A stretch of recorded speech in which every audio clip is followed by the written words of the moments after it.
Okay, April is probably the best time of the year for everything that's going on in the backyard.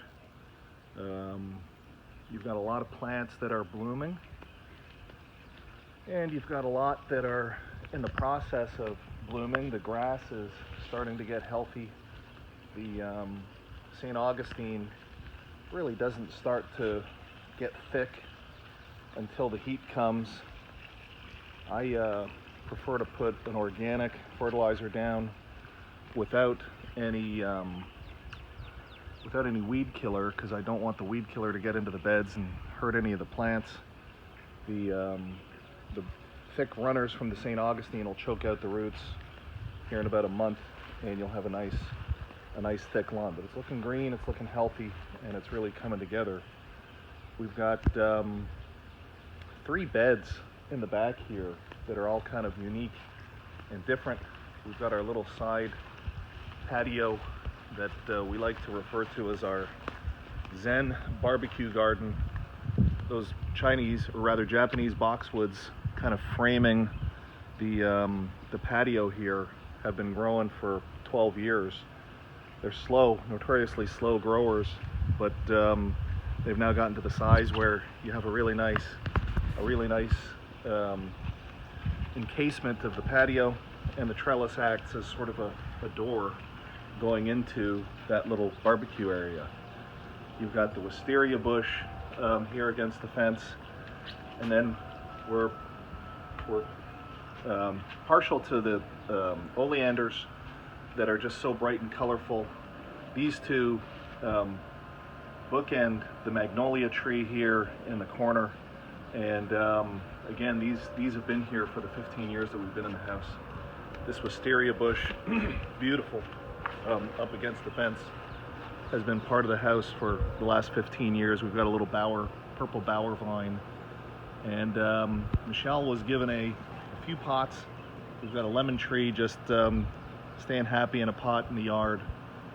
We've got on either side of the house, when we moved here 15 years ago, we put 2 jasmine vine plants because the jasmine fragrance is so nice during this part of the year, this time of the year, that we wanted to have that kind of covering the yard with the fragrance during the month that it's in bloom. And boy, these are single plants that have just grown massive.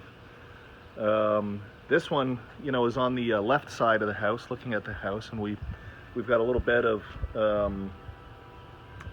plants here that are hardy. They'll bloom at various points in time of the year. And then we've got the pots up against the house. We've got the chimenea with a mandevilla vine growing out of it. We've got a couple of big pots that are really designed to have alternate color, through the course of the spring, through the fall. These pots, certainly the geraniums will peak this time of year, but we like to have color popping up through the course of the year, and we like a lot of different color. So you can kind of see going around again. We've got on the left another couple of oleanders. The white one against the white jasmine just is always I think it's the prettiest view of the property here from just a plant standpoint. You've got the pink oleander. That's a Mediterranean fan palm. It's cold hardy there in the corner. We've got the 3 Mexican fan palms, also cold hardy. Those have been in maybe for the last 10 years or so. The pool, of course, is looking good. We are sure to watch all the chemical balances, and the water is kept clean as a whistle year round. And we've got our beloved pots. We put hibiscus plants in these large blue pots every year. These guys lived through the warm winter we had this year, so we didn't have to get new ones. The Cassandra plants, these wonderful orange tropical plants that bloom basically from the spring through the fall, through really the first burst of cold that we get in the fall, are a good anchor on either side of our water feature here on the pool. And then in the middle of the yard here, we've got, this always feels like a little bit of a work in progress. We've got a Texas Vitex tree in the middle that will have bright purple spires coming out probably in the next week or so. That will just be phenomenal, beautiful. We've got spireas anchoring either side that early in the spring are just pillowy white with their blooms. We've got a few little blooms still on them. And then we've got some low-lying shrubs. We've got some frost-proof gardenias there. They're getting ready to bloom. That's a May time frame bloomer. We love the gardenia fragrance when it comes. So we kind of go from the jasmine to the gardenia, you know, in the springtime, which is wonderful. And then we've got color popping up all through the course of the spring. On the left, you've got a plumeria from Hawaii. Those guys will start blooming here maybe in the May-June time frame, but through the summer and into the fall until, once again, it gets cold. And they're cold sensitive. We put those in the garage. But we've always got some kind of fragrance going on in the yard, and we always have some kind of color that we like in the yard. We've got another plumeria just at the side of the patio there. And from this angle, you can see a little bit better, I suppose, our little patio. And you know, we've got, as I said, the Japanese boxwoods framing the patio. We've got a lot of pots there. That's a blue plumbago in that little pot on the left with the Mexican Dialis mortes skeleton. We've got another colorful Mexican pot on the right side that will produce here in a couple of weeks big purple blooms, and I forget what that plant is. I've got it written inside. We've got some lantanas in pots. We've got an angel trumpet, and then we've got some of Michelle's her herbs that we use and use frequently. Rosemary, what is that? Mint, and what's the other one? Basil. Thank you. So, and then just if you can back out and look at the trellis, we end up putting, this trellis is getting old and rusty. They tend to do that. You know, we probably put a new trellis in there every 5 years or so. And we'll have some purslane in those baskets on the side. Purslane is really colorful, and frankly, it's heat hardy, it's sun hardy. It can sit in the sun. We water them, but if you miss a day or two with purslane, they're not in trouble like some of the other plants that we may have, like vincas and some of the little tropicals here. And then when you just kind of look across the back here, we've got wonderful privacy here. There's a 22-acre field right behind the house. It's a bit of a jungle, but it affords us a little bit of shade back here, and as I said, some privacy.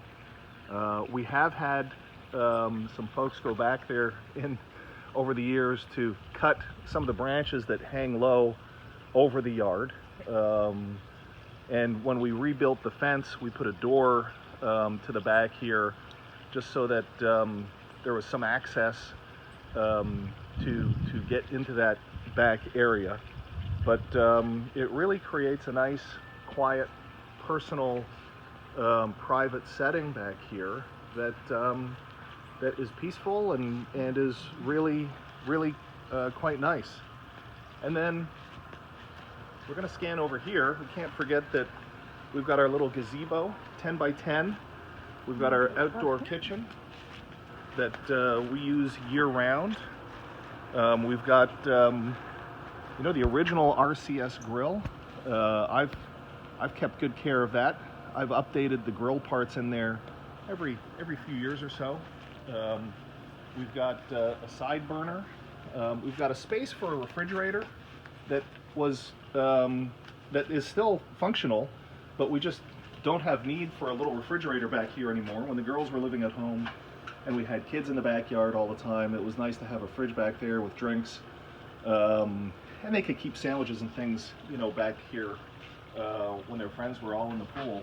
But you know, the countertop we had specially made, you know, for this area. We wanted a nice sitting area where people can hang out and get out of the sun.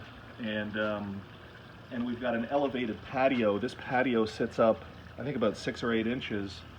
So it's not a diving board, but it gives you a little bit of an elevated space where you can jump into the deep end of the pool. The pool deep end here is 6 feet. We decided not to go, for 8 or 9 feet, just thinking that we didn't need something quite that deep. But this is a 40 by 20 foot pool, and as I said earlier, we keep really good care of it. The water is pristine. The spa, is functions great, as a hot tub, and just a great place to relax if you're feeling a little sore or beat up. But we've had wonderful times here in the backyard, and we look forward to a lot more fun, great years. And we keep it looking like a little oasis with all of our plants, and we've learned over the years what works, what doesn't work. You learn by trial and error, which means we've killed a lot of things in the process of learning, how to take care of it back here. But it's been a joy. And anyway, this is absolutely the best time of year, I think, from the standpoint of are finally getting into the warm weather seasons where the plants are really popping, but at the same time we've got nice cool mornings, and the days aren't too hot. It's just wonderful. It's just a wonderful time of the year to get back into the yard and enjoy being in the outdoors.